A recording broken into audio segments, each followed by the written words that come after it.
कोलकाता में trainee doctor के साथ हुए रेप कांड थे, जहां पूरे देश के अंदर इस वक्त हंगामा मचा हुआ है। उसके बावजूद लगातार रेप की घटनाएं थमने का नाम नहीं ले रही हैं। बाराबंकी है उत्तर प्रदेश का ये ज़िला है, लखनऊ की जो राजधानी उससे सटा हुआ, और यहाँ पे एक घटना हुई है जिसने मतलब शर्मसार कर दिया है। एक 9 साल की बच्ची है, बहुत ही गरीब परिवार से आती है। रेलवे कॉलोनी का एक टूटा हुआ खंडहर है, उसमें वो अपनी माँ और 7 साल का उसका भाई है उसके साथ रहती है। माँ घरों में बर्तन मांजने का काम करती है और उसका जो भाई है वो किसी होटल पे समोसा वगैरह बेचता है। बहुत ही निर्धन परिवार, 9 साल की बच्ची घर पे अकेली थी। तभी पड़ोस में रहने वाला एक युवक है विजय उर्फ गोलू, हालांकि वो कानपुर का रहने वाला है, अकबर नगर थाना क्षेत्र का रहने वाला है, लेकिन उसने प्रेम विवाह किया था। उसके बाद बताते हैं वो तब से यहीं रह रहा था, बाराबंकी में रह रहा था, और मौका पाके उसने उस घर में, खंडहर जो घर है जिसमें उसकी माँ फैमिली शरण लिए हुए किसी तरीके से, उसमें घुस गया और उस छोटी बच्ची के साथ उसने दुष्कर्म किया, मुंह काला किया। उसके बाद फरार हो गया। शाम को जब माँ लौटी और उसने देखा कि उसकी बेटी बहुत बदहवास हालत में है, उसके प्राइवेट पार्ट से ब्लीडिंग हो रही है, तो वो डर गई। उसने जब बच्ची से पूछा तो उसने पूरी घटना बताई। फिर वो यहाँ पे पुलिस चौकी है, वहाँ गए। उसके बाद फिर पुलिस के जो आला अधिकारी हैं, एडिशनल एसपी, वो भी फ़ौरन मौके पे पहुँचे और उसके बाद जो है मुकदमा दर्ज हुआ और फिर विजय की तलाश शुरू हुई। आज दिनांक 24/8/2024 को जनपद बाराबंकी के बंकी चौकी क्षेत्र की निवासिनी एक अभ्यस्त बच्ची के साथ उसके ही पड़ोसी व्यक्ति ने उसके साथ घर में दुष्कर्म किया, जब वो उस बच्ची की मां घर पे नहीं थी। इस संबंध में सुसंगत धाराओं में अभियोग पंजीकृत किया गया है और आरोपी विजय की गिरफ्तारी हेतु 3 टीमों का गठन किया गया है, जिसमें स्वाट, सर्विलांस एवं थाने की अन्य टीमें भी हैं।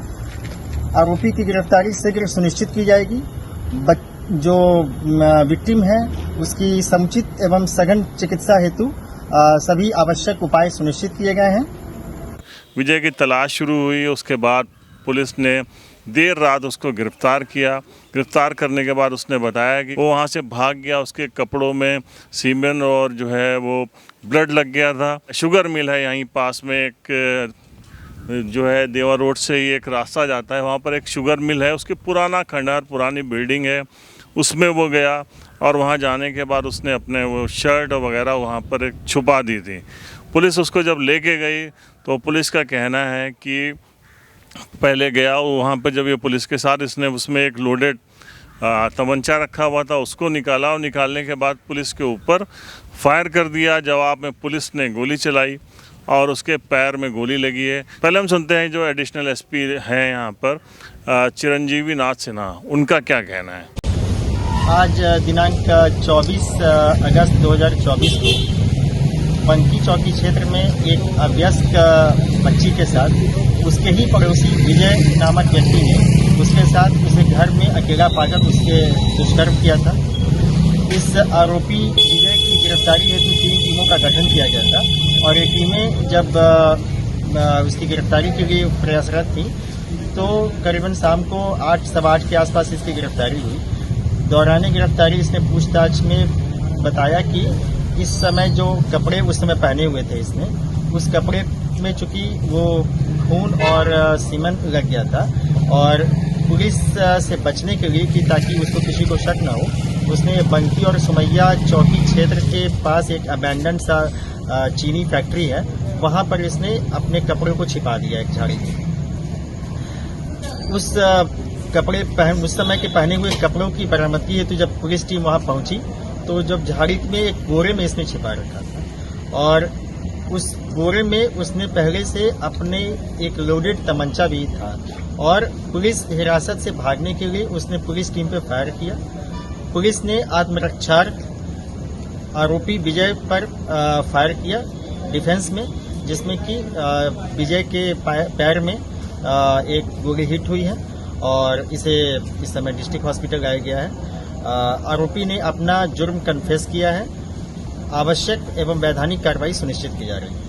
तो उसके पैर में गोली लगी, उस पर घायल हुआ। फिर उसके बाद उसको ज़िला अस्पताल लाया गया और ज़िला अस्पताल के बाद उसको गिरफ्तार करके जेल भेजा गया है। तो लोगों के अंदर एक तरीके का बड़ा आक्रोश है, इतना पूरा बवंडर मचा हुआ है, पूरे देश में बवंडर मचा हुआ है। उसके बावजूद ये घटनाएं कम होने का नाम नहीं ले रही हैं। लोगों ने यहाँ तक कहना शुरू कर दिया है कि पुलिस का जो सटीक निशाना है हर बार पैर पे गोली लगने का, काश ये निशाना पुलिस का चूके। यहाँ बंकी में रहता हूँ मैं। मेरे घर से मुश्किल से 200-300 मीटर की दूरी रही होगी जहाँ ये घटना हुई है। और घटना से लोगों में इतना ज़्यादा आक्रोश था, इतना ज़्यादा आक्रोशित थे कि अगर उस वक्त वो बंदा जिसने इतना घिनौनी हरकत की मिल जाता तो फैसला वहीं हो जाता। इतना ज़्यादा आक्रोशित थे लोग। पुलिस तो क्या है, वो पकड़ा, वो पैर में गोली मार दियो, इनकाउंटर दिखाया कि भाग रहा था, वो मारा, वो पकड़ लिया। ने सही तो किया, लेकिन इसके ऊपर वो सख्त कानून होना चाहिए। ये आए दिन आप रोज पेपर में देखिए, कम से कम 4-5 घटनाएं होती हैं। कहीं कोई टीचर किए दे रहा है रेप, कहीं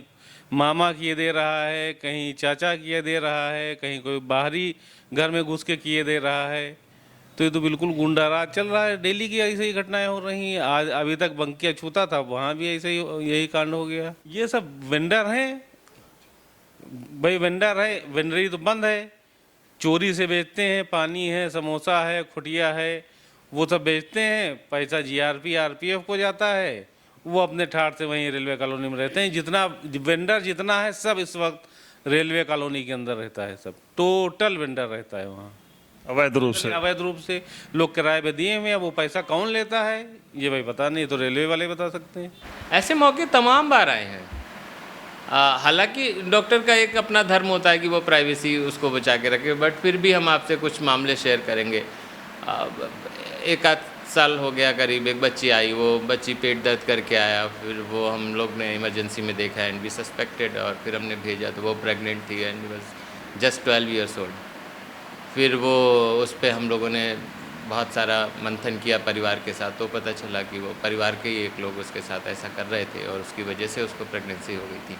और ऐसे मैंने बहुत सारे देखे हैं। मतलब मुझे नंबर्स में तो मैं नहीं कह सकता, लेकिन अमूमन साल 2 साल में मैं एक बच्चा ऐसा ज़रूर देखता हूँ और उसमें फिर एक्शन लेते हैं, बताते हैं।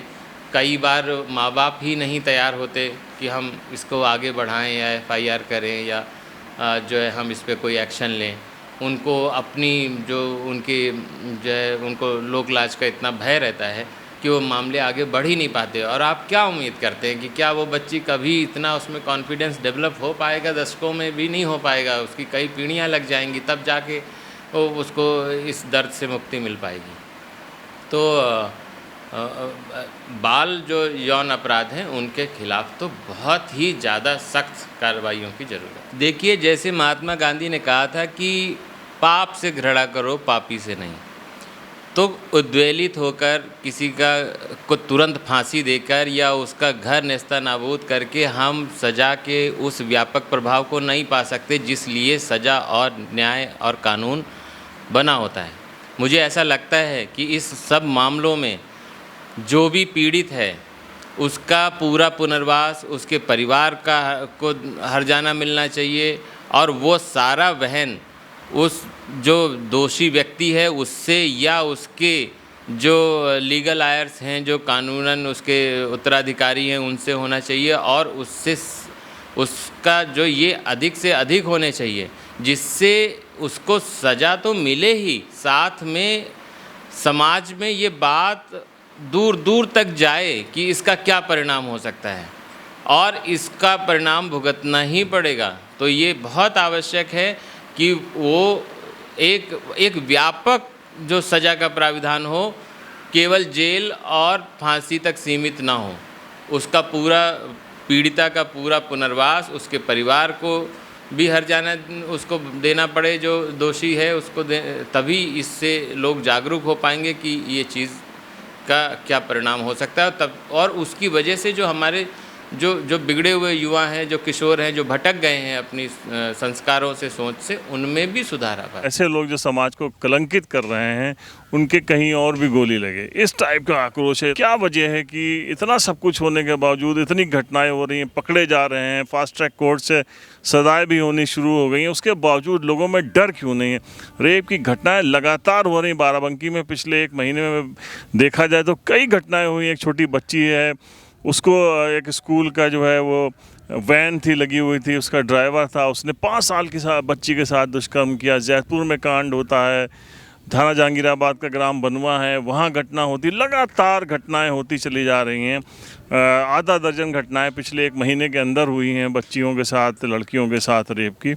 तो ये क्या डर नहीं है लोगों के अंदर? क्या कारण है? और कारण जो है वो बहुत जल्दी तलाशने होंगे और ऐसे लोगों के खिलाफ सख्त कानून, सख्त कार्रवाई और जल्दी कार्रवाई नहीं होगी तो ऐसी घटनाएं थमने का नाम नहीं लेंगी।